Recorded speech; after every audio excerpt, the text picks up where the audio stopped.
clearly we're looking at a little Slayer match here on Bazaar, one of our new maps. There's a lot to take in, I'm sure, for viewers who are just seeing a lot of stuff for the first time here. Yeah, I can't remember if we've shown things like the Pulse Carbine being used in first person. I think it was briefly shown in the multiplayer trailer, and I think this is the first time we've shown first-person view of someone walking around in Bazaar.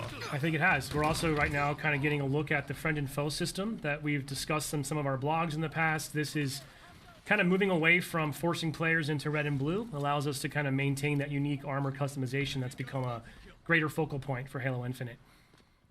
Yeah, and I think this is a pretty good example of that, and I think you're really seeing those colors pop out on the Xbox One hardware. It's great.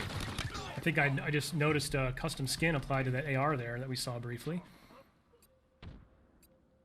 I missed it, unfortunately. I do love the... Oh, yeah. I love the AR skins. Yeah, It's kind of nice being able to customize your starting weapon.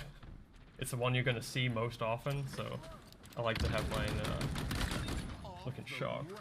Now, internally, from a development and playtest perspective, I mean, obviously we've got the teams focusing on all platforms and all builds, and safe to say that we've got folks truly getting sweaty on Durango, on Xbox Series X and S, and low, medium, and high PC specs as well, right? Yeah, so obviously, as I said before, we can't cover every PC spec out there, but we try to have a good range within our testing, and we have folks playing on Xbox Ones regularly, myself included.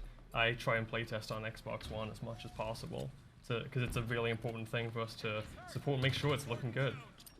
Yeah, it really is awesome that we're able to kind of bring that audience forward with us, right? I mean, we know there's obviously a large amount of Xbox One players out there, especially as, you know, frankly, some people I think are still eager to acquire a new console, and with some of the supply chain issues that have come around during the pandemic, not necessarily easy for everyone. So, you know, thankfully I'm not one of the engineers. I can't imagine it's necessarily a trivial undertaking to be able to scale so smartly across different hardware, but I gotta say, shaping up super nice, and really looking forward to getting some feedback from Xbox One players after this weekend.